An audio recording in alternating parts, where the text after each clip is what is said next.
بسم اللہ الرحمن الرحیم۔ السلام علیکم۔ مزمل وائس آفیشیل میں خوش آمدید۔ دسمبر کا یک بستہ مہینہ چل رہا تھا۔ وہ اپنے کچن میں کھڑی چائے بنا رہی تھی، گرم شال پہنے، لمبے بالوں کی پونی ٹیل بنائے ہوئے تھی، خوبصورت سا سفید چہرہ، کھڑی ناک، دلکش بڑی بڑی آنکھیں۔ وہ بے شک بہت حسین تھی، لیکن اسے اپنا آپ کسی بد نصیب سے کم نہیں لگتا تھا۔ گزرے دنوں کی یادوں میں کھوئی کھوئی سی کچن کی کھڑکی سے باہر دیکھنے میں مگن تھی۔ عنایہ آپی، چائے بن رہی ہے یا پائی؟ عمیر نے لاؤنج سے آواز لگائی تو وہ یکدم سوچوں کے بھنور سے باہر آئی۔ بس آ رہی ہوں، عنایہ نے جلدی سے چائے کپس میں ڈال کر بولا اور چائے لے کر باہر آئی، جہاں اس کے پاپا، بھائی اور اس کی دادو اس کا انتظار کر رہے تھے۔ عنایہ نے چائے سب کو سرو کی اور خود اپنا کپ لے کر بیٹھ گئی۔ وہ لوگ رات کو ڈنر کے بعد چائے ضرور پیتے تھے۔ عنایہ کے پاپا یاور ہمدانی کا اپنا بڑا میڈیکل اسٹور تھا، گھر میں کسی چیز کی کمی نہیں تھی۔ بڑا بیٹا عمیر ڈاکٹری پڑھ رہا تھا۔ عنایہ اپنی دادو سریا بیگم سے بہت پیار کرتی تھی۔ 3 سال پہلے اس کی مما کے چلے جانے کے بعد اس کی دادو نے ہی آ کر ان سب کو اور پورے گھر کو سنبھالا ہوا تھا۔ وہ اپنے چھوٹے بیٹے دلاور ہمدانی اور اس کی بیوی کوثر ہمدانی کے ساتھ لاہور رہتی تھی، لیکن جب ان کی بڑی بہو سہرش ہمدانی یعنی عنایہ کی مما ان سب کی عزت کو روند کے کسی نام نہاد چاہنے والے کے ساتھ بھاگ گئی تو ان کے گھر کا شیرازہ بکھر گیا تھا۔ یاور ہمدانی کی حالت لوگوں کی باتیں سن سن کر پاگلوں جیسی ہو گئی تھی۔ کسی کو یقین نہیں آ رہا تھا کہ وہ ایسا کر سکتی ہیں۔ پھر سریا بیگم نے کراچی آ کر سب کو سنبھالا، اپنے بیٹے کو پھر سے جینا سکھایا، اپنے پوتے کی ہمت بندھائی۔ سب ان کا بہت احترام کرتے تھے، وہ بھی بس ان کے ساتھ خوش تھی۔ یاور اور سہرش کی طلاق ہو چکی تھی، اب کوئی واسطہ نہیں تھا اس سے کسی کا۔ عنایہ نے MA کے بعد پڑھائی چھوڑ دی تھی کیونکہ وہ لوگوں کی نظروں کا سامنا کرنے کی ہمت نہیں رکھتی تھی۔ سب نے بہت سمجھایا، لیکن اس نے کہا وہ بس گھر میں رہ کر دادو کی خدمت کرے گی۔ بیٹا، تمہارے لیے ایک رشتہ دیکھا ہے۔ عنایہ اپنی دادو کے ساتھ لنچ کر رہی تھی، تب دادو نے اس سے کہا، دادو کیا میں آپ پر بوجھ ہوں؟ عنایہ نے دکھ اور غصے کے ملے جلے تاثرات لے کر کہا، نہیں میری بچی، تم نے ایسا سوچا بھی کیسے؟ میں تو بس چاہتی ہوں میرے مرنے سے پہلے تمہیں بستا ہوا دیکھوں، دادو نے نم آنکھوں کے ساتھ کہا۔ اس رشتے سے بھی جب انکار سننے کو ملے گا تب پھر آپ کو تکلیف ہوگی، عنایہ نے درد سے کہا۔ اللہ نہ کرے میرے بچے، کیوں اتنی نا امید ہو گئی ہو عنایہ؟ دادو نے دکھ سے پوچھا۔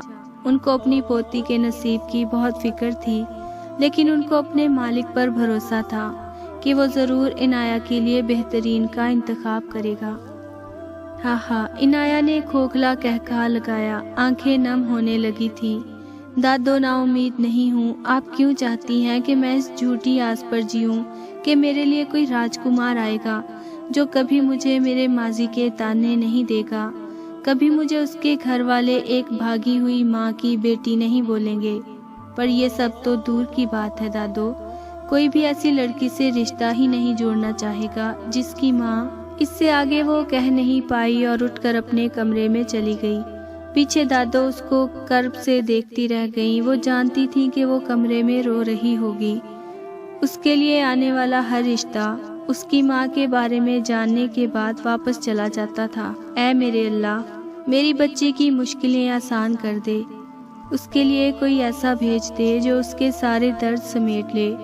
انہوں نے گیلی آنکھوں سے دل سے اس کے لیے دعا کی تھی۔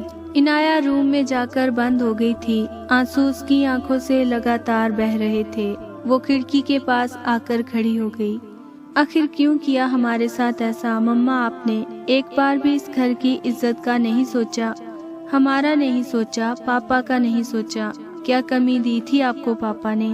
اتنا پیار کرتے تھے آپ سے، لڑائی جھگڑے کس کے بیچ نہیں ہوتے؟ اور اس کا مطلب یہ تو نہیں کہ آپ کسی اور کو پاپا کی جگہ دے دیں، اور کسی کا نہیں اپنی اس بیٹی کا خیال تو کر لیتی کہ آپ ایسا قدم اٹھائیں گی تو کون کرے گا مجھ سے شادی؟